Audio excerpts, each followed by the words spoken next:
Livro Carta aos Jovens de Todos os Tempos, São João Bosco. Nascido em Turim em 1815 e falecido na mesma cidade em 1888. Prólogo do autor. Meus queridos jovens, o demônio utiliza dois ardis principais para afastar os jovens da virtude.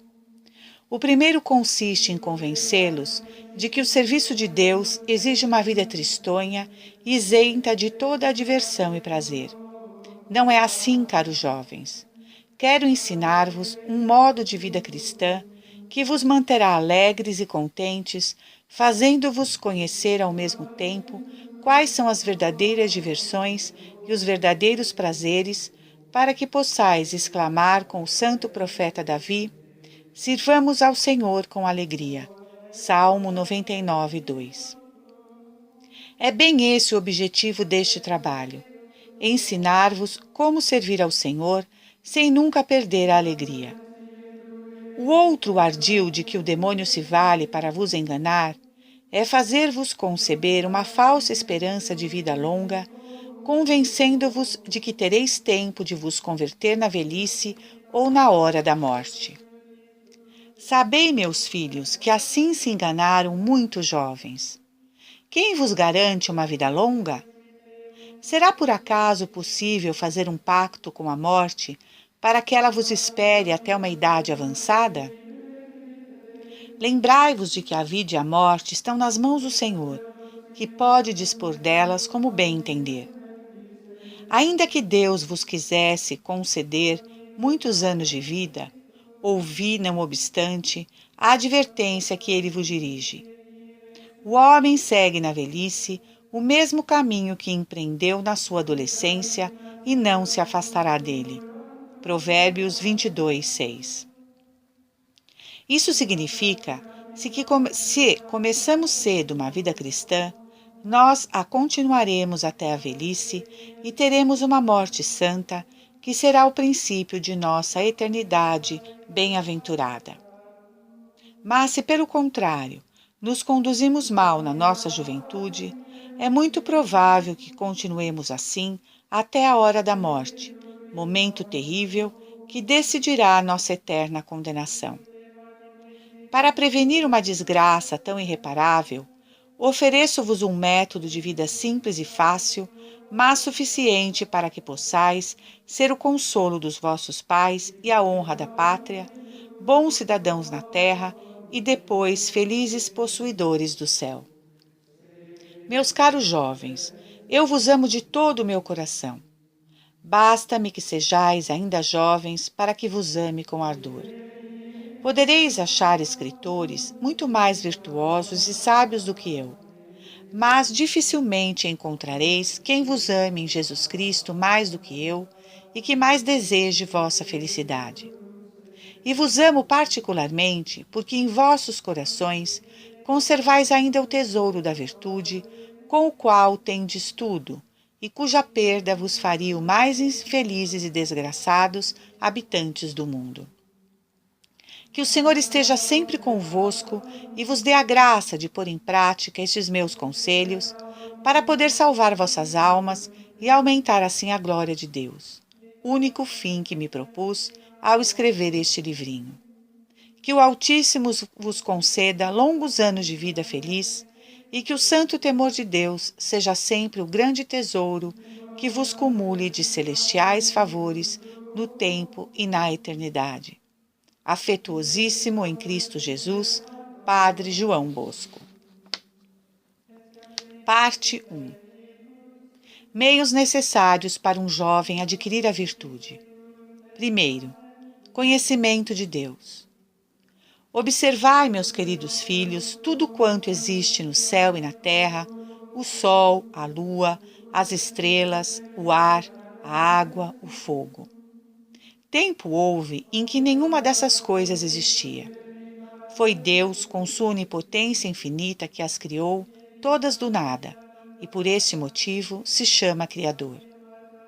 Deus, que sempre existiu e sempre existirá, depois de ter criado todas as coisas que há no céu e na terra, deu existência ao homem que é a mais perfeita de todas as criaturas visíveis. Assim, os olhos, a boca, a língua, os ouvidos, as mãos e os pés que temos são todos dons do Senhor. O homem se distingue dos demais animais porque possui uma alma que pensa, raciocina, quer e conhece o que é bom e o que é mal. Sendo a alma um puro espírito, não pode morrer com o corpo. Logo que este seja cadáver, a alma começará uma outra vida que jamais terá fim.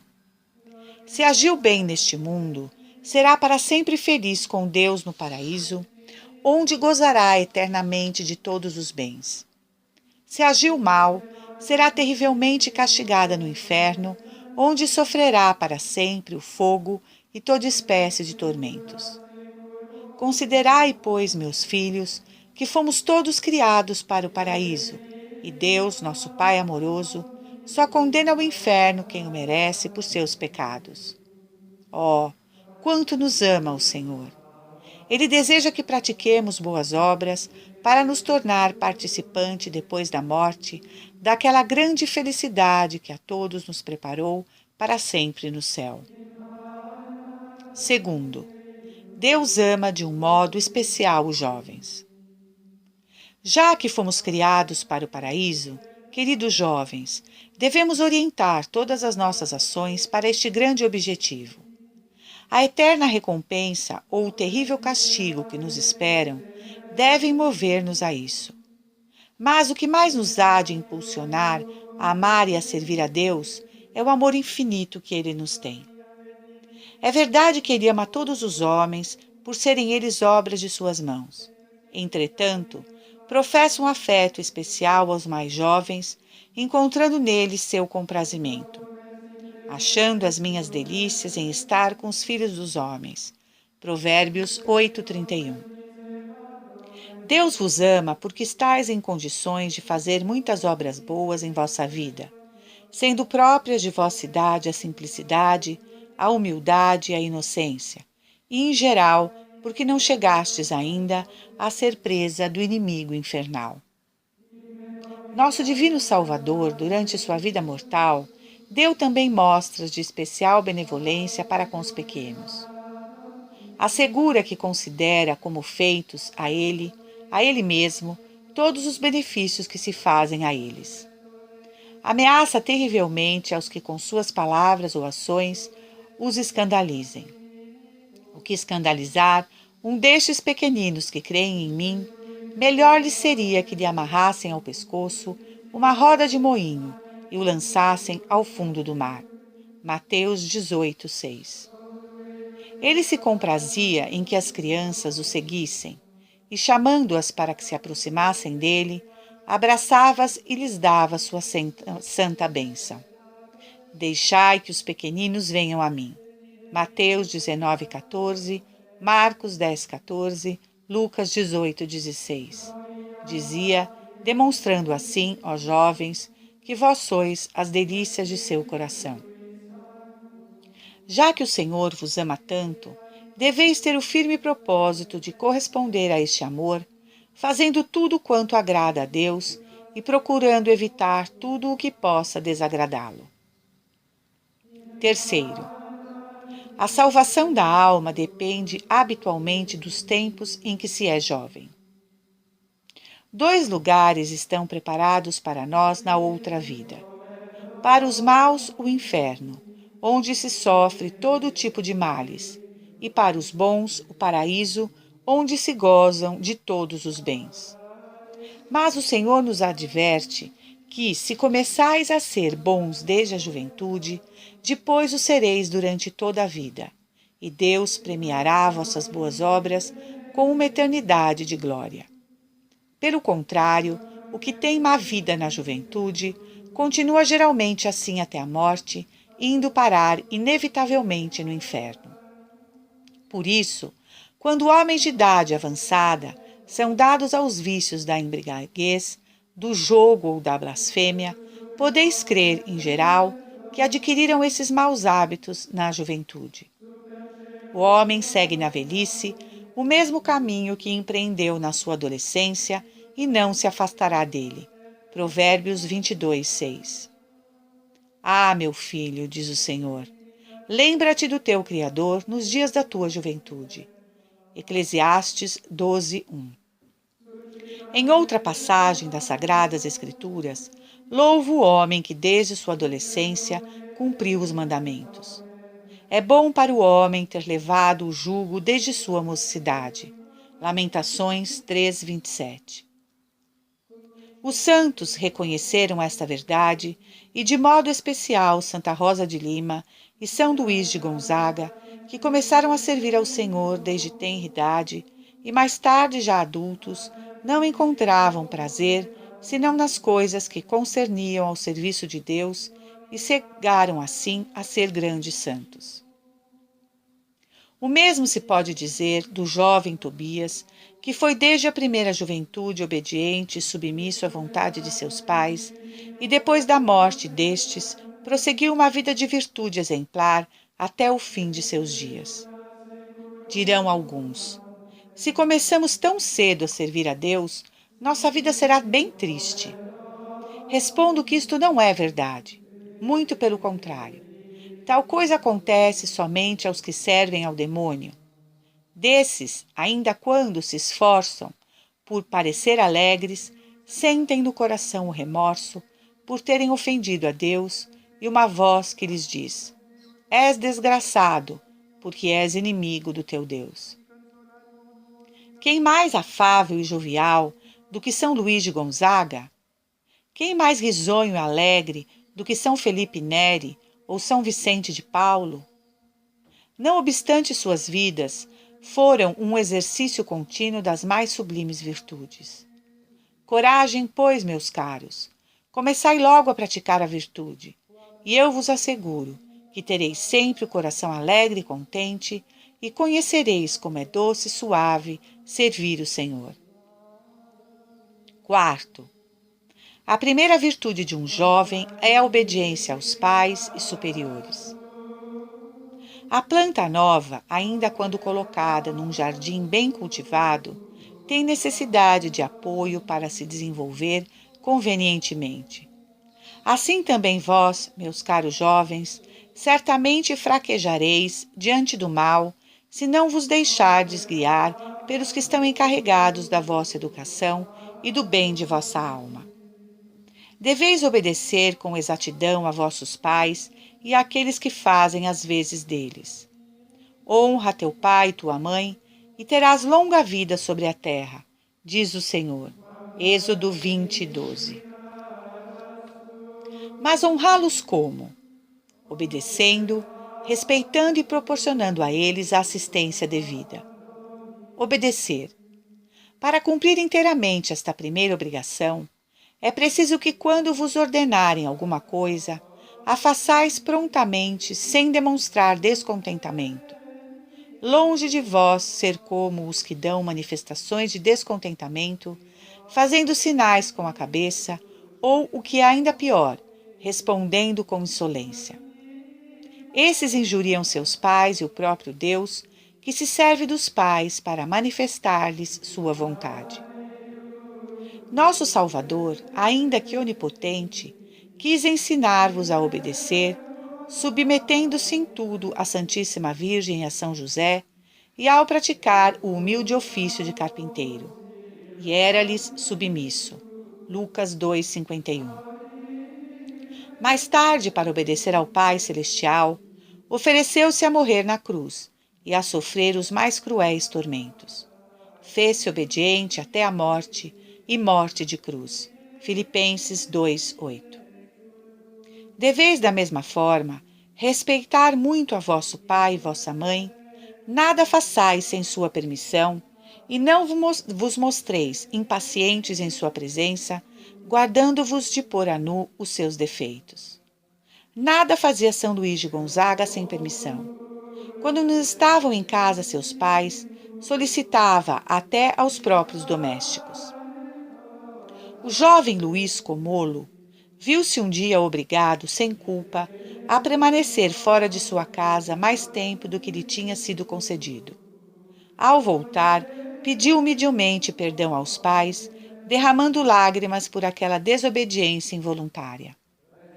Deveis, por fim, prestar assistência a vossos pais em suas necessidades, servindo-os em casa, na medida do possível, e entregando-lhes o dinheiro ou os presentes que vos façam, para empregá-los segundo achem melhor.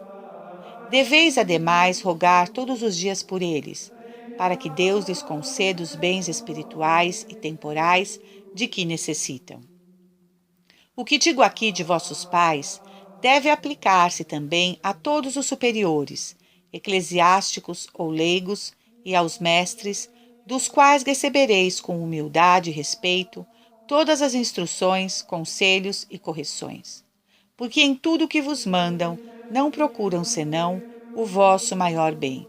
Ademais, obedecendo a eles, obedeceis ao próprio Jesus Cristo e à Santíssima Virgem. Eu vos recomendo de todo o coração 2 coisas. A primeira é que sejais sinceros com os superiores, nunca lhes ocultando vossas faltas com dissimulação e ainda menos negando tê-las cometido. Disseis sempre com franqueza a verdade, porque a falsidade, além de ofender a Deus, vos torna filhos do demônio, príncipe da mentira, e vos fará perder a honra e a reputação quando vossos superiores e companheiros descobrirem a verdade. A segunda é que tomeis por regra de conduta os conselhos e advertências destes mesmos superiores. Felizes de vós, se assim o fizerdes. Passareis uma vida feliz, porque todas as vossas ações serão sempre boas e darão bom exemplo ao próximo. Concluo dizendo-vos que o jovem obediente chegará a ser santo. Pelo contrário, o desobediente vai por um caminho que conduzirá à perdição. Quinto, respeito às igrejas e aos atos religiosos. A obediência e o respeito que deveis ter para com os superiores deve estender-se às igrejas e a todos os atos de religião. Como católicos, devemos venerar tudo o que se relaciona com o templo do Senhor, que é um lugar santo e casa de oração. Qualquer pedido que fazemos a Deus na igreja, se é para o bem de nossas almas, estejamos seguros de que será atendida. Todo o que pede, recebe. Mateus 7:8. Que glória dareis a Jesus Cristo, meus amados filhos, e que bom exemplo aos fiéis, se ali vos mantiverdes com devoção e recolhimento. Quando São Luís ia à igreja, todos saíam a vê-lo e ficavam edificados por sua piedade e compostura. Quando chegais à igreja, entrai nela sem correr, nem fazer ruído. Fazei o sinal da cruz com água benta e de joelhos adorai a Santíssima Trindade, rezando 3 glórias ao Pai. Enquanto não começam os santos ofícios, podeis rezar as 7 alegrias de Maria ou fazer qualquer outro exercício de piedade. Na igreja, nunca deveis rir ou conversar sem necessidade. Basta às vezes um sorriso ou uma palavra para dar mau exemplo e distrair os que vos rodeiam. Santo Stanislau Kostka ficava na igreja com tal recolhimento que frequentemente nem ouvia quando chamavam. E houve uma ocasião em que seus criados tiveram que tocá-lo para diverti-lo de que já era hora de voltar a casa. Recomendo-vos, ademais, muito respeito para com sacerdotes e religiosos. Recebei com veneração os seus conselhos, saudai-os com reverência ao encontrá-los e tende cuidado especial de não ofendê-los com atos ou palavras. Lembrai-vos do terrível castigo dado por Deus aos meninos que zombaram do profeta Eliseu. 40 deles foram destroçados por ursos ferozes que saíram de um bosque vizinho. Quem não respeita os ministros do Senhor deve esperar castigo muito severo. Imitai a Luís Comolo, que dizia: do ministro sagrado ou se fala o bem, ou então se cala. Por fim, lembro que não vos deveis envergonhar de vossa fé, ainda quando fora da igreja. Assim, quando passais diante de uma igreja ou de alguma imagem, de Maria Santíssima ou de outro santo, fazei publicamente um sinal de vossa reverência. Deste modo, vos mostrareis bons católicos, e o Senhor vos cumulará de bênçãos pelo exemplo salutar dado ao próximo. Sexto, boas leituras e palavra de Deus. Além do tempo destinado às orações da manhã e da noite, eu vos aconselho que dediqueis algum tempo à leitura de livros que tratem de coisas espirituais, como Imitação de Cristo, a Filoteia de São Francisco de Sales, a Preparação para a Morte de Santo Afonso Maria de Ligório, Jesus ao Coração do Jovem, Vidas de Santos e outros livros semelhantes. Grandes vantagens nossa alma obterá com a leitura desses livros, e maior será o vosso merecimento aos olhos de Deus, se contais a outros o que ledes, ou se fizerdes a leitura em sua presença, sobretudo se for para pessoas que não sabem ler. Se vos recomendo a leitura dos bons livros, devo também vos recomendar encarecidamente que fujais como da peste dos maus livros e das más publicações. Os livros, jornais ou impressos em que a religião e a moral são menosprezadas, lançai-os ao fogo, como faríeis com o veneno. Imitai os cristãos de Éfeso, que logo que ouviram de São Paulo o mal que produziam tais livros, apressaram-se a levá-los à praça pública e fizeram com eles uma fogueira, preferindo que antes caíssem os livros no fogo do que suas almas no inferno. Nosso corpo se debilita e morre se não o alimentamos. Do mesmo modo, nossa alma perde o vigor se não lhe damos aquilo de que ela necessita. O alimento da alma é a palavra de Deus, quer dizer, a pregação e a explicação do Evangelho, o catecismo. Apressai-vos, pois, a ir logo à igreja. Permanecei nela com maior atenção e aproveitai-vos dos conselhos que vos sejam úteis. É muito conveniente e até necessária para vós a assistência ao catecismo. Não vos recuseis dizendo que já fizeste a primeira comunhão, pois mesmo depois dela tendes necessidade de sustentar a alma, como alimentais diariamente o corpo. E se a privais deste alimento espiritual, ela ficará exposta a grandes males. Quando ouvirdes a palavra de Deus, evitai as sugestões do demônio que vos engana dizendo-vos: isto o pregador está dizendo por causa de fulano ou de cicrano. Não, meus caros filhos, o pregador se dirige a cada um de vós e quer que apliqueis a cada um de vós as verdades que está expondo. Além do mais, se o conselho não servir para vos corrigir de algo que tenhais feito no passado, ele servirá para vos preservar de cair no futuro. Quando ouvirdes a palavra de Deus, tratai de recordá-la durante o dia, e à noite, antes de vos deitardes, parai um pouco refletindo no que foi ouvido. Deste modo, tirareis grande proveito para a alma. Também vos recomendo cumprir os deveres religiosos, na medida do possível, na vossa própria paróquia, pois o pároco é a pessoa destinada, especialmente por Deus, para cuidar de vossa alma. Parte 2. Meios de perseverança. A. Coisas que o jovem deve fazer. Primeiro, conduta que deve observar nas tentações. Desde vossa mais tenra idade, queridos jovens, o demônio procura fazer-vos cair no pecado para escravizar vossa alma e torná-la inimiga de Deus. Por isso deveis vigiar continuamente para não cair no momento da tentação, ou seja, quando o demônio vos incita a fazer o mal. É de muita utilidade para vos preservar das tentações, afastar-vos das ocasiões de pecado, das conversas escandalosas, dos espetáculos onde não se vê nada de bom e onde sempre há perigo de grave prejuízo para a alma. Procurai estar sempre com alguma ocupação, trabalhando ou estudando, ou então desenhando, cantando ou tocando algum instrumento. E quando não sabeis o que fazer, diverti-vos com algum jogo inocente ou lendo algum livro bom, mas sempre com a permissão de vossos pais ou superiores. Procura, diz São Jerônimo, que o demônio nunca te encontrará desocupado. Quando sentirdes que estáis sendo tentados, não permitais que a tentação se apodere do vosso coração. Pelo contrário, fazei logo algo afastar-se dela, trabalhando ou rezando. Se ela continuar, fazei o sinal da cruz e beijai algum objeto religioso, dizendo: Maria, auxílio dos cristãos, rogai por mim. Ou então, São Luís de Gonzaga, fazei com que nunca ofenda ao meu Deus. Eu vos indico especialmente esse santo, porque ele foi proposto pela Igreja como modelo e protetor da juventude.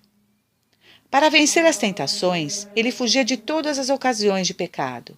Jejuava frequentemente a pão e água, disciplinava-se de tal maneira que suas roupas, as paredes e o piso do seu quarto ficavam salpicados com seu sangue inocente. Foi assim que ele obteve completa vitória sobre todas as tentações. Também vós a obtereis, se procurais imitá-lo, pelo menos na fortificação dos sentidos e especialmente na modéstia, e se o invocais de coração na hora das tentações. Segundo, remédios para as astúcias que o demônio usa para enganar a juventude. O primeiro laço que o demônio costuma estender para arruinar vossa alma é insinuar em vós a falsa ideia de que não podereis continuar, pelos 40, 50 ou 60 anos que esperais viver, a difícil trilha da virtude, afastados de todos os prazeres. Quando o demônio insinuar isso, respondei: quem me garante que chegarei até essa idade? Minha vida está nas mãos do Senhor, e pode ser que hoje mesmo seja o último dia de minha existência. Quantos da mesma idade que eu estavam saudáveis, alegres e contentes, e no dia seguinte já eram levados para o sepulcro? Quantos companheiros meus foram afastados deste mundo na flor da juventude? Não poderia acontecer-me o mesmo? E ainda que devêssemos trabalhar aqui muitos anos no serviço do Senhor, por acaso não seremos recompensados abundantissimamente com uma eternidade de glória e felicidade no paraíso? Por outro lado, vemos que aqueles que vivem na graça de Deus estão sempre alegres e conservam paz e serenidade de espírito até nas horas de aflição. E sucede exatamente ao contrário com os que se entregam aos prazeres, pois vivem nervosos, intranquilos, e quanto mais se esforçam para encontrar a paz em seus divertimentos, mais se sentem infelizes. Não há paz para os maus, diz o Senhor. Isaías 57, 21. Talvez algum de vós alegue: somos jovens. Se nos pomos a pensar na eternidade e no inferno, nos entristeceremos e acabaremos com a cabeça transtornada. Não nego que a ideia de uma eternidade desgraçada, com um suplício que jamais acabará, ponha medo e espanto a qualquer pessoa. Mas dizei-me, se vos transtorna a cabeça só a ideia de cair no inferno, no que será cair de fato nele? Então mais vale pensar nele agora do que cair nele mais tarde, porque é evidente que se meditamos nele como devemos, saberemos evitá-lo. Ademais, se o pensamento do inferno é aterrador, também é verdade que a esperança do paraíso, onde se gozam todos os bens, nos cumula de consolação. Por isso os santos, enquanto pensavam seriamente na eternidade das penas, viviam com grande alegria na firme confiança de que Deus os ajudaria a evitá-las e lhes daria um dia posse da recompensa eterna preparada para seus fiéis servidores. Coragem, pois, meus caros. Experimentai servir ao Senhor e vereis como é doce e suave o seu serviço e como ele inundará vosso coração de contentamento nesta vida e na eternidade. Terceiro, como conservar a mais bela das virtudes. Toda virtude nos jovens é um precioso adorno que os torna amados por Deus e pelos homens. Mas a rainha de todas as virtudes, a virtude angélica, a santa pureza, é um tesouro de tal valor que os jovens que a possuem se tornam semelhantes aos anjos do céu, embora ainda sejam mortais na terra. serão como os anjos de Deus no céu, diz nosso divino Salvador. Mateus 22:30. Essa virtude é como o eixo em torno do qual se reúnem e se conservam todos os bens. Se por desgraça se perder, todas as outras virtudes estarão perdidas. Todos os bens me vierem com ela, diz o Senhor. Livro da Sabedoria 7:11. Mas essa virtude, caros jovens, que vos torna como outros tantos anjos do céu, virtude muito querida por Jesus e Maria, é sumamente invejada pelo inimigo das almas, que costuma dar terríveis assaltos para vos fazê-la perder e pelo mesmo manchar. Por isso, eu vos sugiro algumas regras, à maneira de armas, mediante as quais certamente conseguireis conservar tal virtude e afugentar o inimigo tentador. A principal é a vida recolhida. A pureza é um diamante de grande valor. Quem expõe um tesouro à vista do ladrão corre grande risco de ser assassinado. São Gregório Magno declara que deseja ser roubado aquele que leva o seu tesouro à vista de todo o mundo. Acrescentai à vida recolhida a frequência à confissão sincera e à comunhão fervorosa, fugindo também dos companheiros que, por obras ou palavras, menosprezam esta virtude. Para prevenir os assaltos do inimigo infernal, lembrai-vos do que disse vosso divino Salvador. Esse gênero de demônios, no caso as tentações contra a pureza, não são expulsos senão com jejum e oração. Mateus 17:21. Com o jejum, quer dizer, com a mortificação dos sentidos, refreando os maus olhares e o vício da gula, fugindo do ócio e da moleza, e só dando ao corpo o repouso estritamente necessário. Jesus Cristo também nos recomenda que recorramos à oração fervorosa, mas feita com fé, não cessando de rezar, até que a tentação seja vencida. Tendes, ademais, armas formidáveis ejaculatórias, invocando os santos nomes de Jesus, Maria e José. Rezai com frequência. Meu Jesus, misericórdia. Meu Jesus, salvai-me.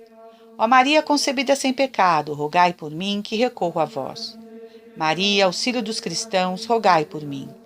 Doce coração de Maria, sede a minha salvação. Sagrado coração de Jesus, não quero mais ofender-vos. Convém também beijar o crucifixo, a medalha ou o escapulário da Santíssima Virgem.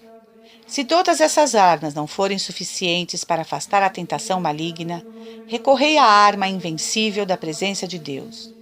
Estamos nas mãos de Deus, que tudo vê e que, como Senhor absoluto de nossa vida, pode fazer-nos morrer de repente. Como nos atreveremos a ofendê-lo diante de sua própria presença?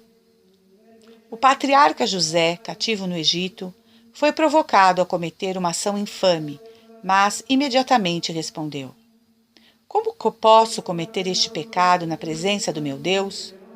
E vós podereis acrescentar: Como posso deixar-me induzir a este pecado na presença do meu Criador, do meu Salvador, daquele Deus que pode no instante castigar-me com a morte, como fez com o primeiro que cometeu este pecado?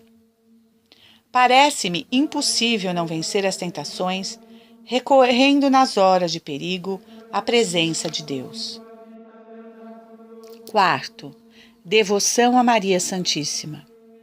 A devoção a Maria Santíssima é uma grande defesa para vós, caros jovens. Ouvi a voz desta boa mãe que vos diz: Quem é pequeno, que venha a mim. Provérbios 9:4. Ela nos assegura que, se formos devotos dela, nos colocará no número dos seus filhos, nos cobrirá com seu manto, nos cumulará de bênçãos neste mundo e nos dará o paraíso no outro. Aqueles que me tornam conhecida terão a vida eterna. Eclesiástico 24:31. Amai, pois, esta vossa Mãe Celestial. Recorrei a ela de coração, na certeza de que vos serão concedidas todas as graças que lhe pedirdes, desde que não redundem em prejuízo de vossas almas. Deveis, ademais, pedir com perseverança 3 graças especiais que são de absoluta necessidade para todos e particularmente para os jovens. A primeira é que ela vos ajude a não cometer nenhum pecado mortal em toda a vossa vida. Sabeis o que significa cair em pecado mortal? Significa renunciar ao título de filho de Deus para ser escravo de Satanás. Significa perder aquela beleza que ante os olhos de Deus nos torna belos como anjos, para ser horríveis como os demônios. Significa perder todos os méritos já adquiridos para a vida eterna. Ou seja, estar suspenso por um fio fragilíssimo sobre o abismo do inferno. Ou seja ainda, proferir uma enorme injúria à bondade infinita, o que é o maior mal que se possa imaginar. Ainda que Maria Santíssima vos obtivesse muitas graças, de nada serviriam elas se não vos conseguisse a graça de não cair em pecado mortal. Isso deveis implorar-lhe dia e noite, em todos os vossos exercícios de piedade. A segunda graça especial que se deve pedir à Virgem é a de conservar a preciosa virtude da pureza de que já vos falei. O jovem que a conserva tem semelhança com os anjos do paraíso, e por isso seu anjo da guarda o olhará como irmão e se alegrará na sua companhia. E já que tenho grande empenho em que todos vos conserveis essa bela virtude, vou indicar-vos mais alguns meios a fim de preservá-la de qualquer veneno que possa contaminá-la. Antes de tudo, não tenhais familiaridades com pessoas de sexo diferente, ou, a menos, tratai com elas o menos possível. Estou sendo bem claro. Rapazes não devem contrair familiaridades com moças, se não quiserem expor a bela virtude a grande perigo. Outro meio dos mais eficazes para a conservação dessa virtude é vigiar os sentidos. Deveis também evitar todo o excesso no comer e no beber. Afastar-vos dos teatros, bailes e outras diversões semelhantes, que são a ruína dos bons costumes. Vigiai especialmente sobre vossos olhares, que são as janelas por onde o pecado entra nos corações e faz com que o demônio se apodere das almas. Não vos detenhais jamais a contemplar, ainda que rapidamente, qualquer coisa que seja contrária à modéstia. São Luís de Gonzaga era tão delicado neste ponto que nem consentia que se visse seus pés descobertos ao se deitar ou se levantar. Quando perguntaram a Domingos Sávio, jovenzinho, que viveu nesta casa do oratório, porque era tão recatado nos olhares, respondeu: resolvi não fitar o rosto de mulher alguma para fixar pela primeira vez minha vista, se for digno disso, no belíssimo rosto de Maria Santíssima, a Mãe da Pureza. A terceira graça que deveis pedir à Imaculada Virgem é a de sempre estar afastados da companhia dos que têm conversações livres e obscenas, que tratam de coisas que não ousariam dizer na presença de seus pais ou superiores. Afastai-vos deles, ainda quando forem amigos ou parentes, pois vos asseguro que sua companhia pode ser mais prejudicial a vossas almas que a de um demônio. Felizes de vós, meus caros filhos, se fugirdes da companhia dos maus. Estareis então seguros de caminhar pela senda do paraíso. De outra forma, correreis grande risco de vos perder para sempre. Quando encontrais algum companheiro que prefere blasfêmias e despreza a religião, que procura afastar-vos do serviço de Deus, que diz coisas que não deve ou que é imodesto, fugi dele como da peste. Quanto mais puros forem vossos olhares e vossas palavras, tanto mais agradareis à Virgem Maria, e maiores dons ela vos obterá de seu divino Filho, nosso Redentor Jesus Cristo.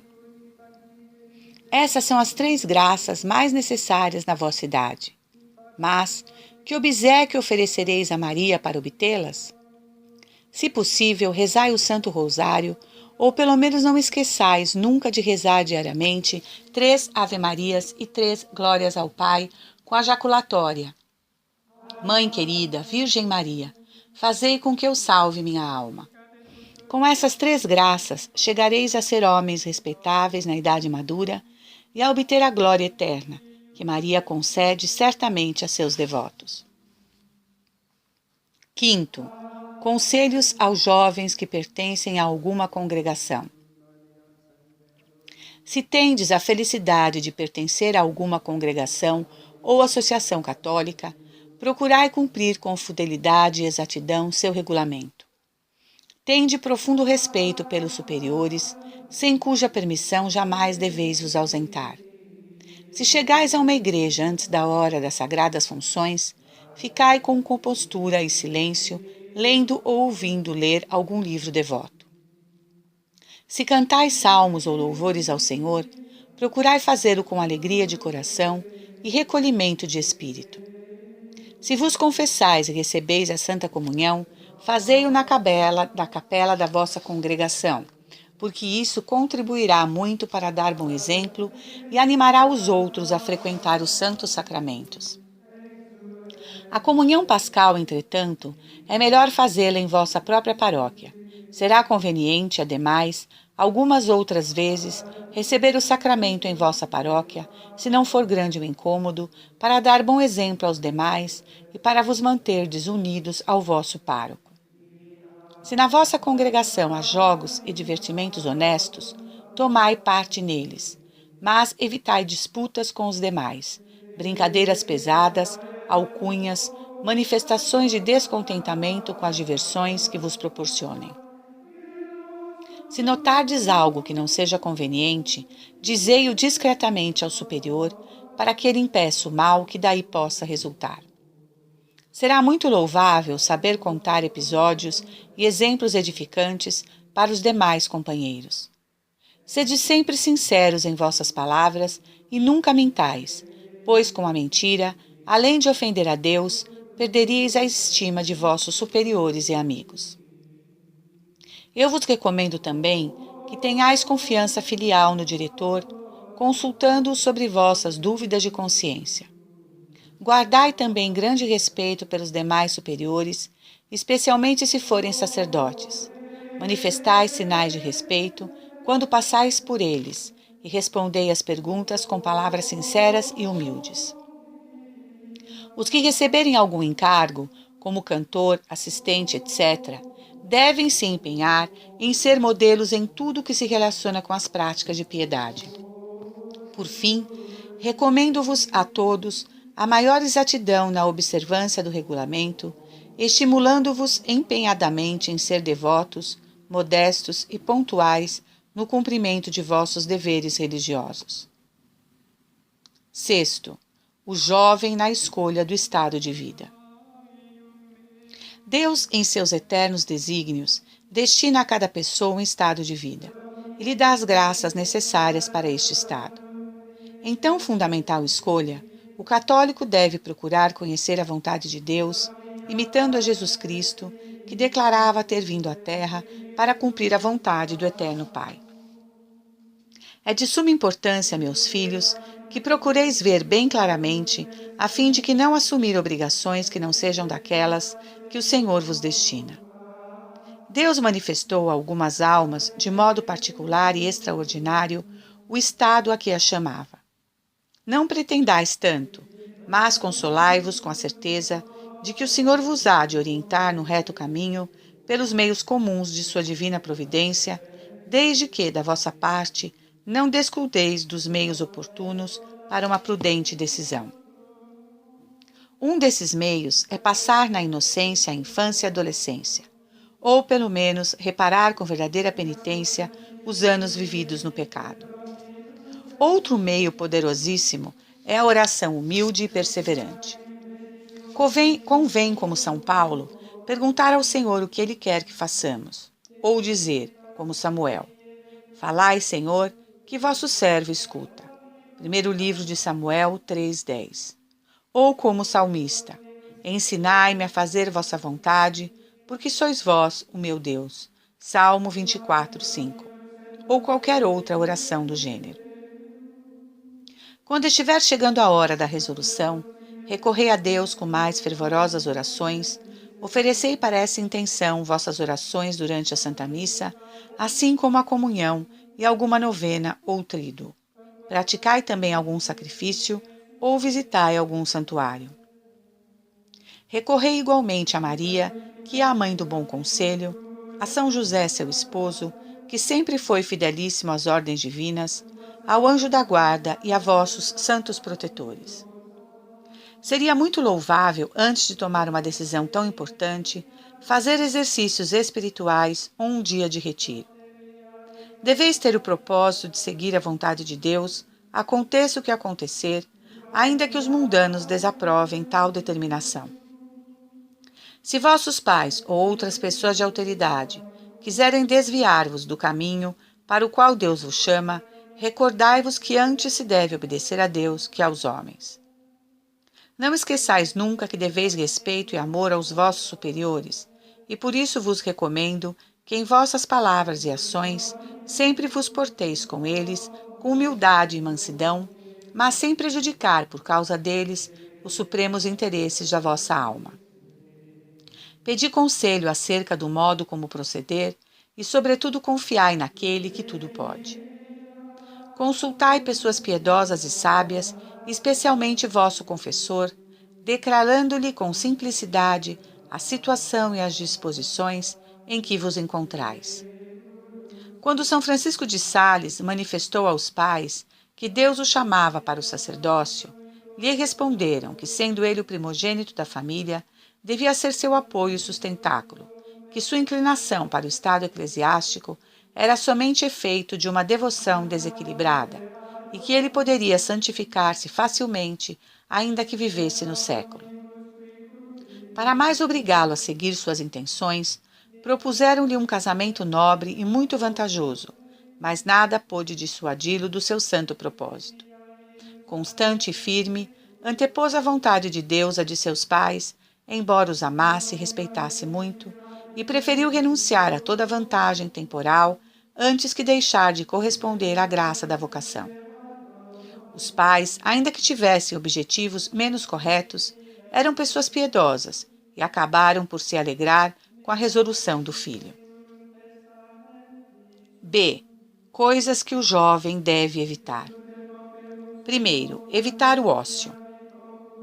Um grande laço que o demônio estende para a juventude é o ócio, origem funesta de todos os vícios.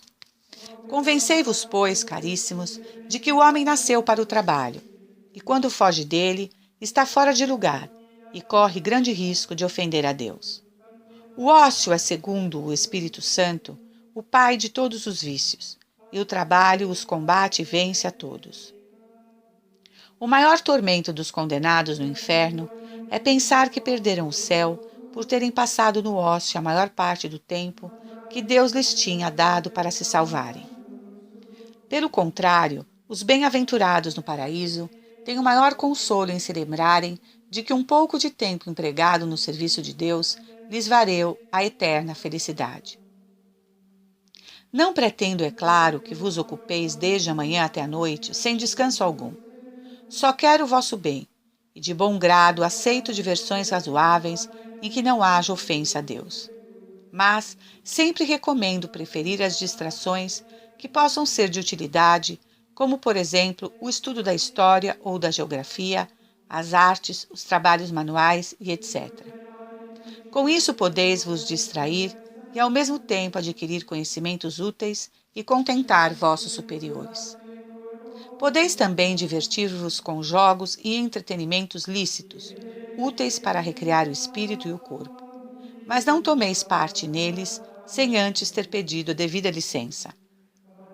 São preferíveis os jogos que requerem agilidade e destreza corporal, por serem os mais convenientes para a saúde. Ao jogá-los, evitai os enganos, as trapaças, as pequenas fraudes, os gestos brutos, as palavras que produzem discórdia e ofendem os vossos companheiros. Tanto no jogo como na conversação, ou no cumprimento de qualquer dever, levantai de quando em quando o vosso coração a Deus e oferecei tudo para sua maior honra e glória, como recomenda o apóstolo São Paulo. São Luís de Gonzaga foi interrogado certa vez enquanto brincava alegremente com seus amigos, o que faria se lhe aparecesse um anjo e avisasse que 15 minutos depois deveria comparecer diante do tribunal de Deus. O santo respondeu sem vacilar que continuaria brincando e acrescentou: tenho certeza de que com esses divertimentos está fazendo a vontade do Senhor.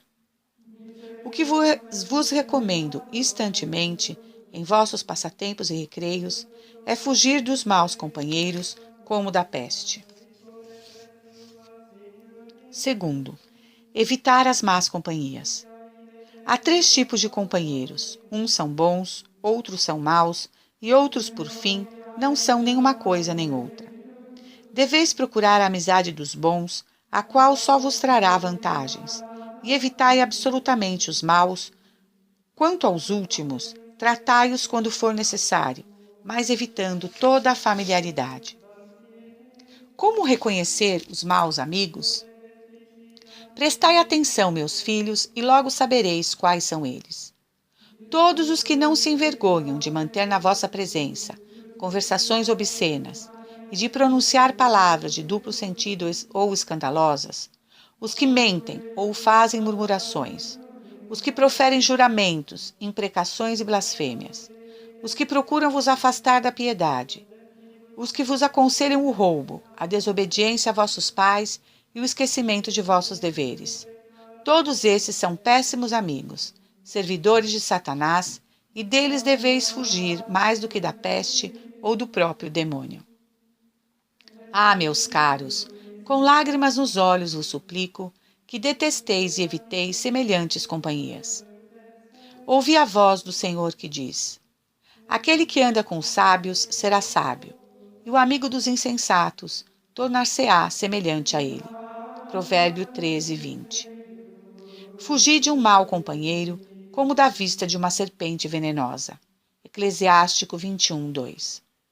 Em resumo, se vos unis aos bons, eu vos asseguro que ireis com eles ao paraíso. Pelo contrário, se vos juntais aos maus, sereis desgraçados e acabareis por perder irreparavelmente a alma. Alguém talvez dirá: são tantos os maus companheiros que seria preciso abandonar o mundo para fugir deles. Eu bem sei que os maus companheiros são numerosos, e precisamente por isso vos recomendo com tanta insistência que fujais deles.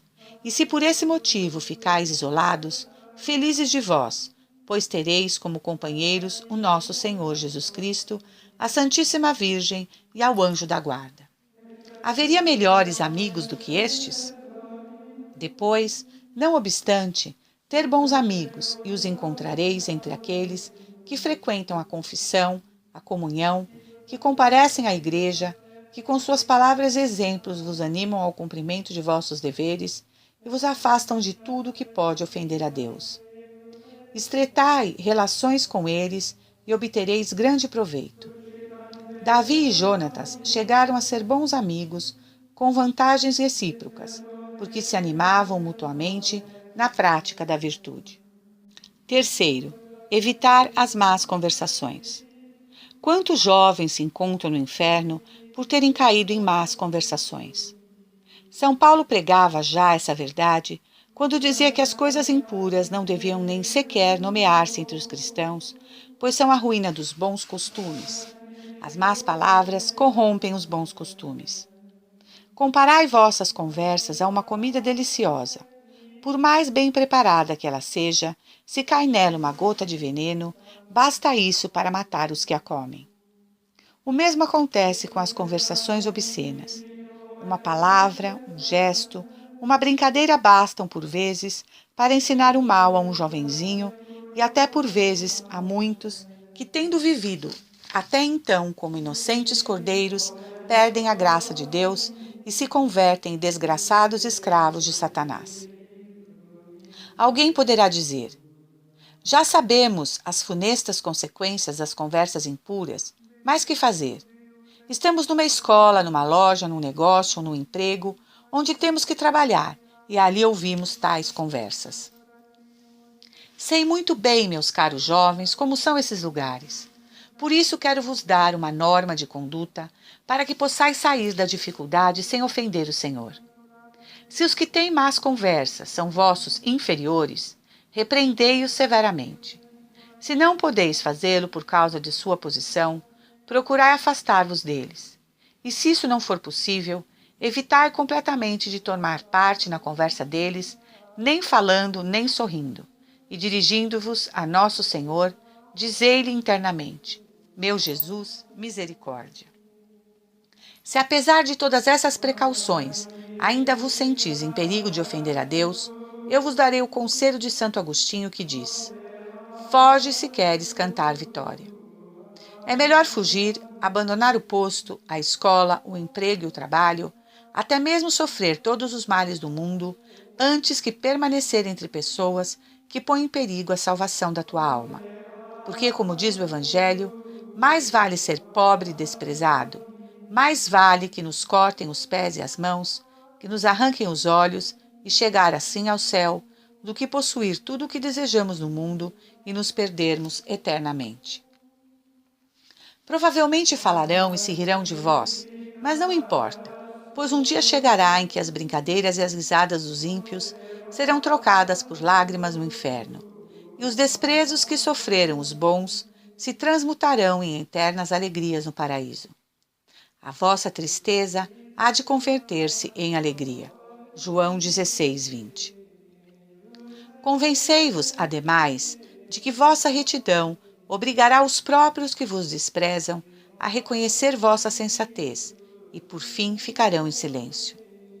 Ninguém se atrevia a pronunciar palavras desonestas na presença de São Luís de Gonzaga. E se ele se aproximava no momento em que se proferia alguma, cortavam todas aquelas conversações dizendo: silêncio, está chegando Luís. Quarto, evitar os escândalos. A palavra escândalo significa tropeço, e é chamado escandaloso quem com suas palavras ou ações dá aos demais ocasião de ofender a Deus. O escândalo é um pecado abominável, pois rouba a Deus as almas que ele criou para o céu e resgatou com o sangue precioso de Jesus Cristo e as entrega nas mãos do demônio, enviando-as para o inferno. Por isso, o escandaloso pode ser designado como verdadeiro ministro de Satanás. Quando o demônio já empregou inutilmente todos os seus ardis para seduzir um jovem, costuma servir-se finalmente dos escandalosos. Com que enorme número de pecados carregam a própria consciência aqueles que escandalizam na igreja, na rua, no colégio ou em qualquer outro lugar. Quanto maior é o número das pessoas que escandalizaram, tanto maior e mais tremenda é sua culpa aos olhos de Deus. E que dizer dos que levam a perversidade até o ponto de ensinar o mal às almas inocentes? Ouçam esses desgraçados a sentença que lhes deu um dia o Salvador. O que escandalizar um destes pequeninos que creem em mim, melhor lhe seria que lhe pendurassem ao pescoço a pedra de um moinho e lançassem ao fundo do mar. Mateus 18:6. Quantas almas que hoje, irremissivelmente, se condenam ao inferno, chegariam ao paraíso se fosse possível eliminar do mundo os escândalos. Evitai, pois, esta raça de criminosos, fugindo deles como do próprio demônio. Uma menina de tenra idade, ouvindo certa vez palavras escandalosas, disse com acerto aos que a proferia: fora daqui, diabo maldito! Se vós, meus caros jovens, quereis ser verdadeiros amigos de Jesus e Maria, deveis não só fugir dos escandalosos, mas esforçar-vos por reparar, com o vosso bom exemplo, o grande mal que eles fazem às almas. Sejam, pois, boas e modestas vossas conversações. Sede devotos na igreja, obedientes e respeitosos para com vossos superiores. Oh, quantos companheiros vos imitarão, caminhando convosco pela senda do paraíso. Podeis estar seguros de salvar-vos com eles, porque, como diz Santo Agostinho, o que contribui para a salvação de uma alma pode esperar fundadamente que também salvará a própria. Animam salvaste, animam tuam predestinastes. Se salvaste uma alma, predestinaste a tua própria alma. Esses são os principais perigos de que deveis fugir no mundo, meus queridos jovens, se quereis adotar um teor de vida virtuoso e verdadeiramente cristão. Parte 3. Considerações para cada dia da semana. Desejo, meus filhos, que tenhais diariamente um pouco de meditação. Por isso aqui vos ofereço alguns curtos pensamentos para cada dia da semana. Espero que os lereis com atenção, caso não tenhais outro livro mais apropriado. Depois de vos terdes ajoelhado, dizei: Meu Deus, eu me arrependo de todo o coração por vos ter ofendido. Peço-vos a graça de compreender as verdades que vou meditar e de inflamar-me de amor por vós. Virgem Santíssima, Mãe de Jesus, rogai por mim. Domingo. A finalidade do homem. Primeiro, considera, meu filho, que Deus te criou à sua imagem e semelhança, que te deu uma alma e um corpo, sem que da tua parte houvesse para isso nenhum mérito. Ademais, pelo batismo, Deus te fez seu filho, te amou sempre e te ama ainda como Pai amoroso. O único fim para o qual te criou é para que o ames e sirva a Ele nesta vida e, deste modo, possas merecer um dia ser eternamente feliz com Ele no paraíso.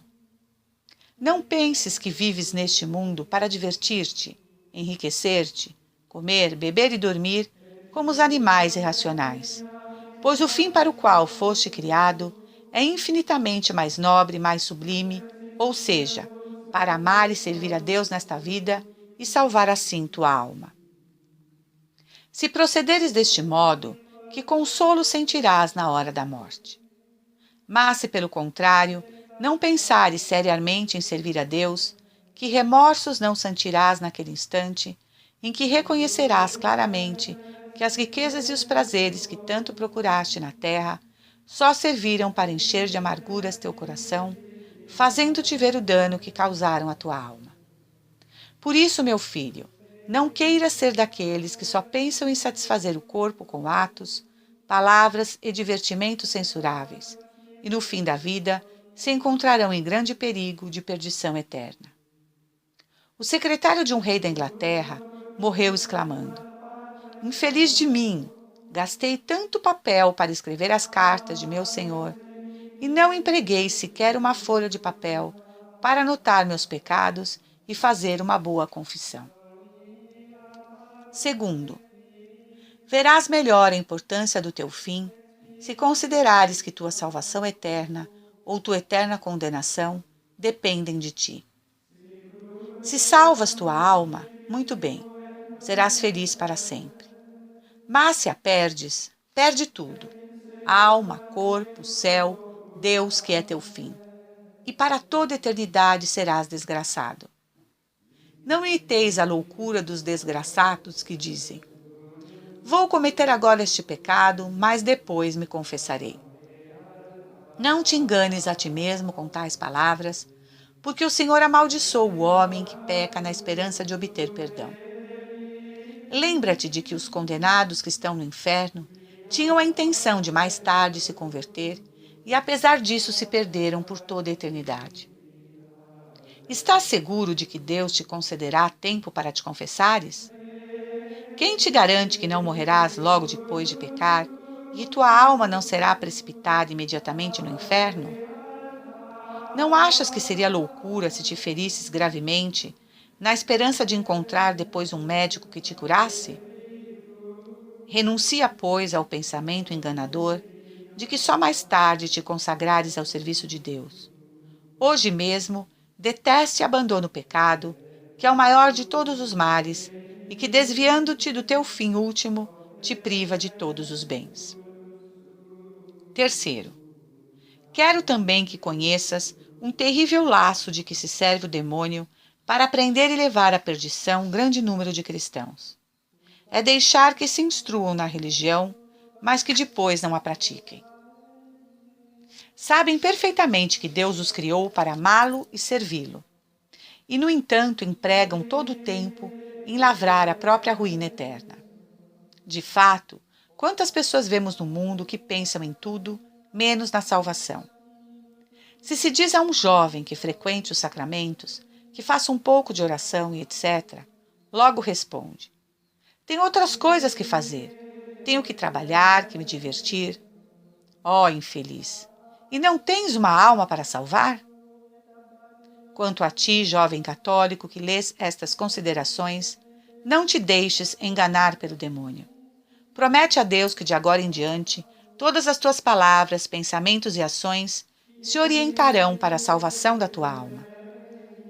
Grave loucura seria procurares com tanto afinco o que deve acabar em pouco tempo e te esqueceres da eternidade que não tem fim.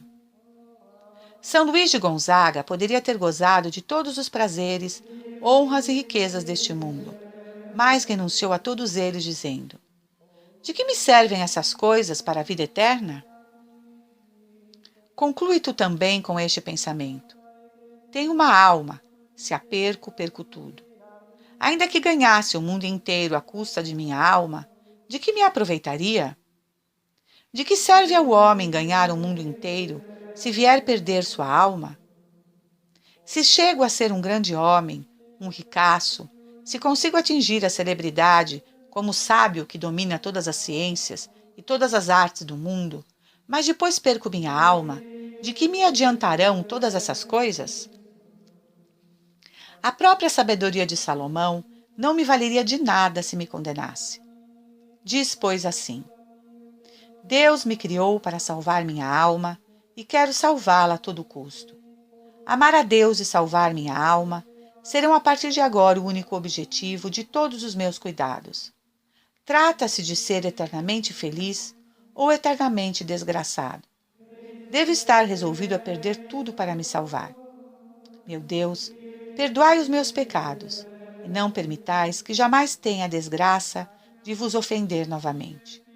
Ajudai-me com vossa santa graça, para que vos possa amar e servir fielmente. Maria, minha esperança, rogai por mim. Segunda-feira, o pecado mortal.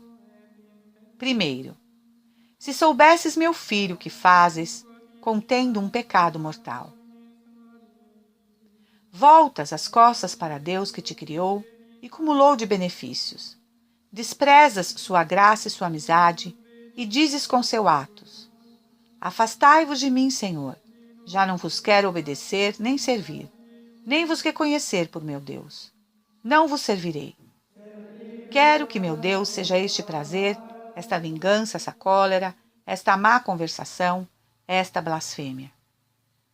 Pode-se imaginar ingratidão mais monstruosa? Entretanto, meu filho, foi isto que o fizeste todas as vezes que ofendestes ao teu Deus. Segundo, essa ingratidão é mais grave, porque para cometê-la tu te serves dos próprios dons que Deus te deu. Ouvidos, olhos, boca, língua, mãos e pés te foram dados por Deus, e tu os entregastes para ofendê-lo. Ouve o que te diz o Senhor. Meu filho, eu te criei do nada. Eu te dei tudo o que tens. Nasceste na verdadeira religião. Eu te concedi a graça do batismo. Podia ter te deixado morrer quando estavas em pecado e te conservei a vida para não te mandar ao inferno. E tu, esquecendo tantos benefícios, queres servir-te desses meios que eu mesmo te dei para ofender-me? Como não morrer de dor diante desta enorme injúria lançada contra um Deus tão bom e tão benéfico em relação a nós, míseras criaturas suas? Terceiro, considera ademais que esse Deus, apesar de sua bondade e misericórdia infinitas, não deixa de estar justamente indignado com tuas ofensas, e quanto mais continuas vivendo no pecado, tanto mais excitas contra ti sua cólera. Deves por isso temer que o Senhor te abandone, se multiplicas teus pecados. Não porque te falte sua misericórdia, mas porque não terás tempo de pedir perdão, já que não merece a misericórdia do Senhor quem abusa dela para ofendê-lo. Grande é o número dos pecadores que viveram no pecado com a esperança de se converterem, e a morte chegou quando menos a esperavam. Deus não lhes deu tempo para se reconciliarem com ele, e agora se acham perdidos para sempre.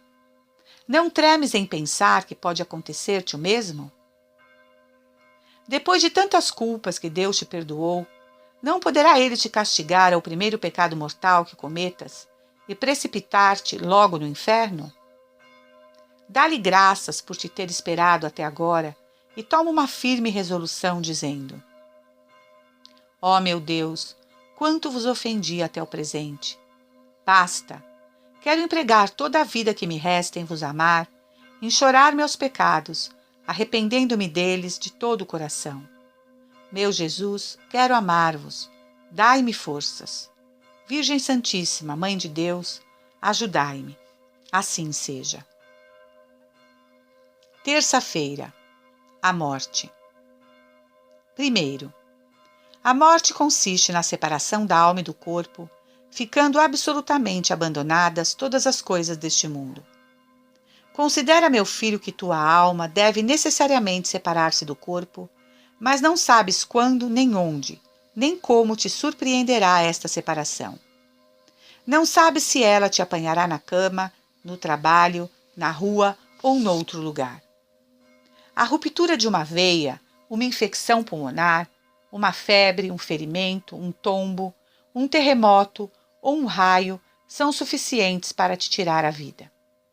Isso pode acontecer-te dentro de um ano, de um mês, de uma semana, de uma hora, ou talvez acabas de ler estas páginas.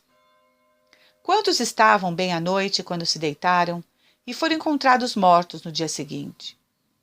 Quantos atacados de apoplexia morreram rapidamente? E para onde foram depois? Se estavam na graça de Deus, felizes deles, são eternamente felizes. Se estavam no pecado, serão atormentados para todo sempre. E tu, meu filho, se morreres neste momento, o que seria da tua alma? Infeliz de ti se não estás preparado, porque o que não está pronto para morrer bem hoje, corre grande risco de morrer mal. Segundo, o lugar e a hora de tua morte não te são conhecidos, mas é certíssimo que ela virá. Ainda supondo que não te surpreenda uma morte repentina ou violenta, sem embargo, a última hora da tua vida há de chegar. Nessa hora, estendido sobre o leito, assistido por um sacerdote que rezará junto de ti as orações dos agonizantes, rodeado por tua família que chora, com o crucifixo numa mão e uma vela acesa na outra, te encontrarás às portas da eternidade. Tua cabeça sentirá ardores e não encontrará repouso. Tua visão estará obscurecida, tua língua estará ardendo, tua garganta seca, teu peito oprimido. O sangue se gelará nas tuas veias. Teu corpo será consumido pela enfermidade, de teu coração transpassado por 1000 dores. Quando a alma tiver abandonado o corpo, este coberto por uma mortalha, será lançado a um buraco, onde se converterá em podridão. Os vermes o devorarão, e de ti só restarão alguns ossos desencarnados e um pouco de pó mal cheiroso. Abre uma tumba e observa o que restou de um jovem rico, de um homem poderoso no mundo, pó e podridão. O mesmo te acontecerá a ti. Lê estas considerações com atenção, meu filho, e lembra-te de que elas se aplicam a ti como a todos os outros homens. Agora o demônio, para induzir-te a pecar, se esforça em distrair-te deste pensamento, em encobrir e excusar a culpa, dizendo-te que não há grande mal em tal prazer, em tal desobediência, em faltar à missa nos dias festivos, mas o momento da morte te fará conhecer a gravidade de tuas faltas e as representará todas vivamente diante de ti. Que farás tu naquele terrível instante? Desgraçado de quem então se encontrar em pecado mortal. Terceiro, considera também que do momento da morte depende tua felicidade ou desgraça eterna. Estando para dar o último suspiro e à luz daquela última chama, quantas coisas veremos? A Igreja acende 2 velas por nós, uma no nosso batismo, outra na hora da nossa morte. A primeira para mostrar-nos os preceitos da lei de Deus, que devemos observar. A segunda, no transe da nossa morte, para examinarmos se os observamos corretamente. Por isso, meu filho, a claridade daquela última luz verás se amaste a Deus durante tua vida ou se o desprezaste, se respeitaste seu santo nome ou se o ofendeste com blasfêmias. Verás as festas que profanaste, as missas que não ouviste, as desobediências a teus superiores, os escândalos que deste a teus companheiros. Verás aquela soberba e aquele orgulho que te enganaram. Verás, mas, ó meu Deus, tudo aquilo verás no momento em que se abre diante de ti o caminho da eternidade, momento do qual depende a eternidade inteira. Sim, daquele momento depende uma eternidade de glória ou de tormentos. Compreendes bem o que te estou dizendo?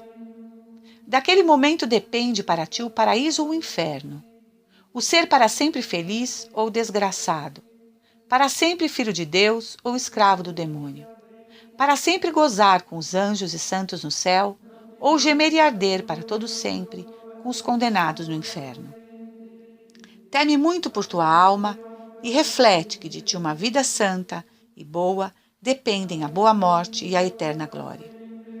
Sem perda de tempo, põe em ordem tua consciência com uma boa confissão, prometendo ao Senhor perdoar a teus inimigos, reparar os escândalos que deste, ser mais obediente, abster-te de comer carne nos dias proibidos, não perder mais o tempo, santificar os dias consagrados a Deus, cumprir os deveres de teu estado. E desde já, lançando-te aos pés de Jesus, diz a ele: Meu Senhor e meu Deus, desde agora me converto a vós. Amo-vos e quero vos amar e servir até a morte. Virgem Santíssima, minha mãe, ajudai-me naquele momento terrível. Jesus, Maria e José, que minha alma expire em paz em vossos braços. Quarta-feira, o juízo. Primeiro, é a sentença que o Salvador pronunciará no final da nossa vida, sentença com a qual será fixada a sorte de cada um de nós por toda a eternidade. Quando tiver saído do corpo, a alma comparecerá imediatamente diante do divino juiz. Esse encontro é terrível para o pecador, porque sua alma se apresenta sozinha diante de um Deus, ao qual desprezou e ofendeu, de um Deus que conhece até o último pensamento do seu coração. Quem nos acompanhará naquele momento? Nada levaremos deste mundo, senão o bem e o mal que tivermos feito nesta vida.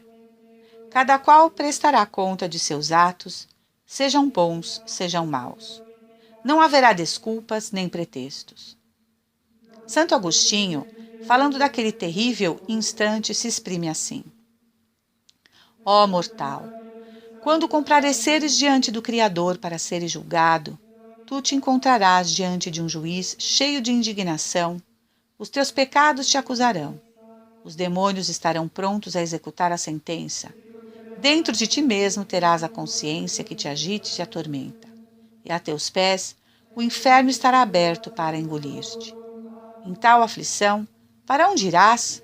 Para onde fugirás? Ditoso de ti, meu filho, se procedeste bem durante a vida. Segundo, depois, o divino juiz abrirá o livro das consciências e dará início ao exame. Quem és tu? Te perguntará o juiz inapelável. Sou um cristão. Bem, se és cristão, verei se te comportaste como tal. Então começará a recordar-te das promessas feitas no batismo, pelas quais renunciaste ao demônio, ao mundo e à carne, te representará as graças que concedeu, os sacramentos que recebeste, as pregações, as instruções, os conselhos de seus confessores, as correções de teus pais, tudo isso te será colocado diante dos olhos. Mas tu, dirá o divino juiz, apesar de tantos dons, de tantas graças, como correspondeste mal à fé que profanaste? Logo que chegaste ao uso da razão, começaste a me ofender com mentiras, com faltas de respeito na igreja, com desobediências a teus pais e com muitas outras transgressões de teus deveres. Se pelo menos te houvesses portado bem quando te tornaste mais crescido, mas com a idade só cresceste no desprezo da minha lei. Missas perdidas, profanações de dias festivos, blasfêmias, más conversações, confissões mal feitas, comunhões às vezes sacrílegas, escândalos dados aos teus companheiros, eis o que fizeste em vez de servir-me. Ao escândalo se dirigirá cheio de indignação e dirá: vês aquela alma que caminha pela senda do pecado? Foste tu que lhe ensinaste a maldade com tuas palavras escandalosas. Se tivesses sido bom cristão, deverias ter ensinado a teus companheiros o caminho do céu. Mas fizeste exatamente ao contrário, ensinando a eles o caminho da perdição. Vês aquela alma que está no inferno? Foste tu que me roubaste com teus pérfidos conselhos e a entregaste ao demônio, sendo tu a causa da tua perdição eterna. Agora tua alma pagará a perfídia daquele escândalo. Que te parece deste exame, meu filho? Que te dirá a tua consciência? Ainda tens tempo se quiseres. Pede a Deus perdão de teus pecados, prometendo sinceramente jamais voltar a ofendê-lo, e começa hoje mesmo uma vida cristã. Assim poderás adquirir um tesouro de boas obras para quando tiveres que comparecer ante o tribunal de Jesus Cristo. Terceiro, em vista de um exame tão rigoroso pelo divino juiz, o pecador tratará de se desculpar dizendo que não esperava ser julgado com tanta severidade. Mas o Senhor lhe responderá: não ouviste naquela pregação do catecismo? Não leste naquele livro que eu ia pedir conta de tudo? O desgraçado se lembrará então da misericórdia divina, mas já não haverá misericórdia para ele, porque não merece misericórdia quem por tanto tempo abusou dela. Com a morte acabou o tempo da misericórdia. A alma se lembrará dos anjos, dos santos, de Maria Santíssima, mas ela, em nome de todos, dirá: queres agora a minha proteção? Não me quiseste por mãe durante tua vida. Agora também não te quero mais por filho. Já não te conheço. Então o pecador, encontrando-se perdido, pedirá gritando às montanhas e penhascos que o escondam, mas estes não se moverão. Invocará o inferno e o verá aberto diante de si. Nesse mesmo momento, o juiz inexorável profirá a terrível sentença: vai-te, filho infiel, afasta-te de mim. Meu Pai Celestial te amaldiçoa. Eu também te amaldiçoo. Vai-te para o fogo eterno a gemer e penar no inferno, com os demônios por toda a eternidade.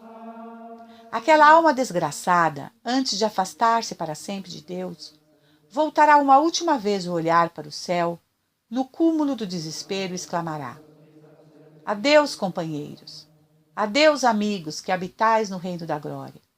Adeus, pai, mãe, irmãos e irmãs. Vós gozareis eternamente, e eu serei para sempre atormentado. Adeus, anjo da minha guarda. Anjos e santos do paraíso. Nunca vos verei. Adeus, meu Salvador. Cruz santa, sangue divino derramado inutilmente por mim. Neste momento deixo de ser filho de Deus para ser no inferno escravo do demônio. Então, aquela alma infeliz cairá nas mãos dos demônios, que a arrastarão e precipitarão nos abismos das penas, de misérias e de tormentos eternos. Não temes, meu filho, que te aconteça o mesmo? Ah, por amor de Jesus e de Maria, prepara-te com boas obras para merecer uma sentença favorável. Lembra-te de que, quanto mais é espantosa a sentença proferida contra o pecador, tanto mais consoladoras serão as palavras de Jesus para o homem que tenha vivido cristamente. Vem, vem tomar posse da glória que te preparei. Tu me serviste com fidelidade no breve tempo da tua vida. Agora serás eternamente feliz. Entra no gozo do teu Senhor. Meu Jesus, Concedei-me a graça de ser do número desses bem-aventurados. Virgem Santíssima, ajudai-me, protegei-me na vida e na morte, e especialmente quando me apresentar no tribunal do vosso Divino Filho para ser julgado. Quinta-feira. O Inferno. Primeiro, o inferno é um local destinado pela justiça divina para castigar com suplícios eternos os que morrem em pecado mortal. A primeira pena que os condenados padecem no inferno é a dos sentidos, por ser todo o seu corpo atormentado por um fogo que arde horrivelmente sem jamais diminuir. Esse fogo penetrará pelos olhos, pela boca e por todo o corpo, e cada um dos sentidos padecerá uma pena especial. Os olhos ficarão obscurecidos pelo fumo e pelas trevas, e aterrorizados ao ver os demônios e os demais condenados. Os ouvidos não ouvirão incessantemente senão gritos, uivos, prantos e blasfêmias. O olfato será atormentado com o mau cheiro do enxofre e betume ardentes que o sufocará. A boca sofrerá sede ardentíssima e padecerá uma fome canina. Sofrerão fome como cães. Salmo 59, 7 e 15. Deus permitiu que o rico Epulão, em meio àqueles tormentos, dirigisse um olhar a Lázaro, pedindo por misericórdia uma gota de água para aliviar o ardor que o consumia. Mas até esta lhe foi negada. Aqueles infelizes, em meio às chamas, devorados pela fome e sede, atormentados por um fogo que não cessa, bradam, uivam e se desesperam. Ah, inferno, inferno, como são desgraçados os que caem nos teus abismos. E tu, meu filho, que dizes? Se tivesses que morrer neste momento, para onde irias? Se não podes suportar agora, sem gritar de dor, a ligeira chama de uma vela na mão, como poderás sofrer aquelas chamas por toda a eternidade? Segundo, considera por outro lado, meu filho, o remorso que sentirá a consciência dos condenados. Sua memória, entendimento e vontade padecerão terríveis tormentos. Recordarão continuamente o motivo por que se perderam, isto é, por terem querido satisfazer uma paixão qualquer. E este pensamento será para eles um verme roedor que jamais morrerá. Pensarão no tempo que Deus lhes tinha concedido para salvar-se da perdição, nos bons exemplos de seus companheiros, nos propósitos formados e não postos em prática. Pensarão nas pregações ouvidas, nos conselhos de seus confessores, nas boas inspirações para deixar o pecado, e vendo que já não há remédio, lançarão uivos desesperados. A vontade jamais terá nada do que deseja, sofrendo pelo contrário todos os males. O entendimento conhecerá o bem imenso que perdeu. A alma separada do corpo e apresentada diante do divino tribunal, entreviu a beleza de Deus, conheceu sua bondade, contemplou por um instante o esplendor do paraíso, terá ouvido talvez os dulcíssimos e harmoniosos cantos dos anjos e bem-aventurados. Que dor, vindo que tudo isso lhe é arrebatado para sempre. Que horrorosos tormentos! Quem poderá suportá-los? Terceiro, meu filho, que agora não te preocupas em perder a Deus e o paraíso. Esperas por acaso conhecer tua cegueira, quando tantos companheiros teus, mais ignorantes e mais pobres do que tu, estiverem gloriosos e triunfantes no reino dos céus, e tu estiveres maldito por Deus e arrojado, fora daquela pátria bem-aventurada, do gozo de Deus, da companhia da Virgem Santíssima e dos santos? Decide-te, pois, a servir ao Senhor, e faz penitência. Não aguardes para quando não haja mais tempo. Entrega-te a Deus. Quem sabe se esta meditação não será teu último chamado da graça. Se não correspondes a ele, tu te expões a que Deus te abandone e te deixe cair nos eternos suplícios. Ah, Senhor, livrai-me das penas do inferno. Sexta-feira. A eternidade das penas. Primeiro, considera, meu filho, que se caíres no inferno, dele jamais sairá. Nele se padecem todas as penas, e todas elas para sempre. Passarão 100 anos, 1000 anos, e o inferno estará apenas começando. Passarão 100.000 anos, 100 milhões de anos, milhões de anos e de séculos, e o inferno estará ainda apenas começando. Se o anjo anunciasse a um condenado que Deus haveria de livrá-lo do inferno, depois de passar tantos milhões de séculos como gota de água há no mar, ou folhas de árvores e grãos de areia no mundo, esta notícia lhe causaria logo um consolo indizível. É certo, exclamaria, que é imenso o número de séculos que sofrerei, mas chegará afinal um dia em que eles acabarão. Mas, ai, passarão esses milhões de séculos e uma infinidade de outros, e o inferno estará sempre apenas começando. Cada condenado quereria poder dizer a Deus: Senhor, aumentai quanto quiseres minhas penas, e fazei-me permanecer aqui o tempo que quiserdes, contanto que me deis a esperança de ver esse suplício acabar um dia. Mas não, esse término e essa esperança jamais chegarão. Segundo, se ao menos o condenado pudesse iludir-se a si mesmo, pensando consigo: quem sabe se Deus algum dia terá piedade de mim e me tirará deste abismo. Mas não, jamais abrigará essa esperança. O condenado terá sempre presente a sentença de sua condenação eterna. Esses tormentos, este fogo, esses horríveis gritos, eu os terei para sempre. Sempre. Verá escrito nas chamas que o devoram. Sempre. Na ponta das espadas que o transpassam. Sempre. Nas horríveis fisionomias dos demônios que o atormentam. Sempre. Naquelas portas fechadas que jamais se abrirão para ele. Ó eternidade, ó abismo sem fundo, ó mar sem limites, ó caverna sem saída. Quem não tremerá pensando em ti? Ó maldito pecado, que tremendos suplícios preparas para quem te comete. Ah, basta de pecados em toda a minha vida. Terceiro, o que deve encher-te de espanto é pensar que essa terrível fornalha está sempre aberta debaixo de teus pés e que basta um único pecado mortal para cair nela. Compreendes, meu filho, isso que lês?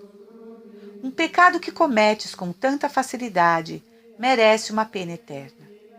Uma blasfêmia, uma profanação dos dias festivos, um furto, um ódio, uma palavra, um ato, um pensamento obsceno, bastam para condenar-te às penas do inferno.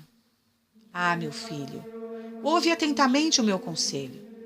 Se a consciência te censura de algum pecado, vá imediatamente confessar-te para principiar logo uma boa vida. Põe em prática todos os conselhos do teu confessor e, se for necessário, faz uma confissão geral. Promete fugir das ocasiões perigosas, das más companhias, e se Deus te chamar a deixar o mundo, obedece-lhe com prontidão. Tudo que se faz para evitar uma eternidade de tormentos é pouco, é nada. Nenhuma segurança é excessiva quando está em jogo a eternidade, escreveu São Bernardo. Oh, quantos jovens na flor da idade abandonaram o mundo, a pátria, a família, e foram sepultar-se nas grutas e desertos, não vivendo senão de pão e água, às vezes só de algumas raízes. E tudo isso para evitarem o inferno. E tu, que fazes depois de merecer tantas vezes o inferno pelo pecado? Lança-te aos pés de teu Deus e diz a ele: Senhor, vede-me pronto a fazer tudo o que quiserdes. Já vos ofendi demais até agora, e de hoje em diante não vos quero mais ofender. Enviai-me, se preciso, todos os males nesta vida, desde que possa salvar a minha alma. Sábado, o paraíso. Primeiro, quanto mais espanta a consideração do inferno, tanto mais consola a do paraíso, que foi preparado por Deus para todos os que o amam e servem na vida presente. Para fazeres uma ideia dele, imagina uma noite serena. Que belo é o céu, com tanta multidão e variedade de estrelas. Umas são maiores que outras, enquanto algumas delas aparecem pelo oriente, outras desaparecem no Ocidente, sendo muito variadas no que diz respeito ao tamanho, cor e etc. Mas todas elas se movem na imensidão do espaço com admirável harmonia e segundo a vontade de Deus, seu Criador. Imagina ademais que a luz do sol te deixe ver durante um belo dia a lua, as estrelas que há no firmamento. Imagina também tudo o que há de precioso no mar, na terra, nos diversos países, nas cidades e nos palácios dos reis e monarcas de todo o mundo. Acrescenta a isso as mais finas bebidas, os alimentos mais saborosos, a música mais doce, a harmonia mais suave, pois tudo isso é nada, comparado com a excelência dos bens e dos gozos do paraíso. Quanto devemos desejar a posse daquele lugar, onde se gozam todos os bens sem mescla alguma de mal? A alma bem-aventurada só poderá exclamar: Eu me saciarei com a visão da glória, da vossa glória, Senhor. Salmo 16, 15. Segundo, considera ademais a alegria que tua alma sentirá ao entrar no paraíso. Sairão a recebê-la teus parentes e amigos, e ali verás a nobreza e beleza dos querubins e serafins, de todos os anjos e de todos os santos, que em multidões louvam a seu Criador. Verás também os apóstolos, o imenso número dos mártires, confessores e virgens, e ademais uma grande multidão de jovens que se conservaram puros e por isso cantam a Deus um hino de glória inefável. Oh, quanto gozam naquele reino os bem-aventurados! Estão sempre alegres, pois não padecem o menor sofrimento, nem penas que venham turbar sua paz e contentamento. Terceiro, observa ademais, filho, que tudo isso não é nada em comparação com o grande consolo que sentirá a alma ao ver a Deus. Ele consola os bem-aventurados com seu olhar amoroso e derrama em seu coração torrentes de delícias. Assim como o sol ilumina e embeleza todos os objetos aonde chega a luz, assim Deus ilumina com sua presença todo o paraíso e cumula seus felizes habitantes com prazeres inexprimíveis. Nele, como num espelho, verás todas as coisas, gozarás de todos os prazeres da mente e do coração. Quando no Monte Tabor, São Pedro viu uma única vez o rosto de Jesus, radiante de luz, foi cumulado de tanta doçura que fora de si exclamou: É bom para nós estar aqui. Lucas 9:33. Que alegria então será ao contemplar, não por um instante, mas para sempre, a vista daquela face divina que apaixona os anjos e os santos e que embeleza todo o paraíso. E a formosura e a amabilidade de Maria, de quanto gozo inundará o coração dos bem-aventurados. Como são amáveis as tuas moradas, Senhor Deus dos exércitos. Salmo 83, 2.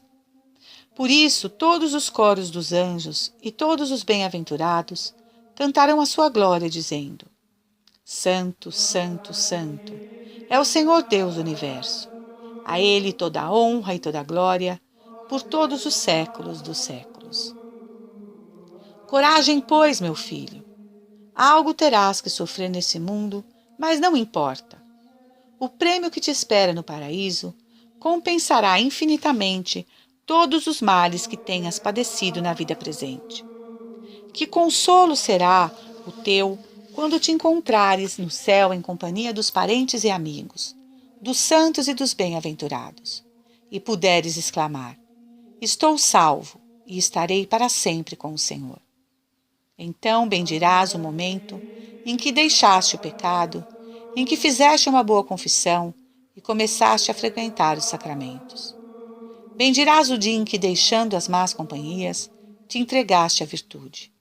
E, cheio de gratidão, te voltarás a teu Deus e lhe cantarás louvores e glória por todos os séculos dos séculos. Assim seja.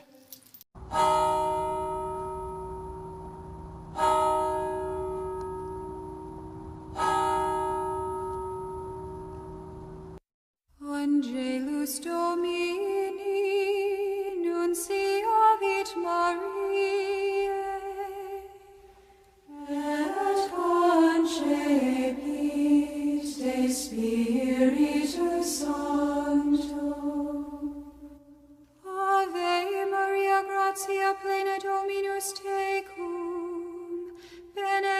beatu in mulieribus, et benedictus fructus ventris tui, Iesus.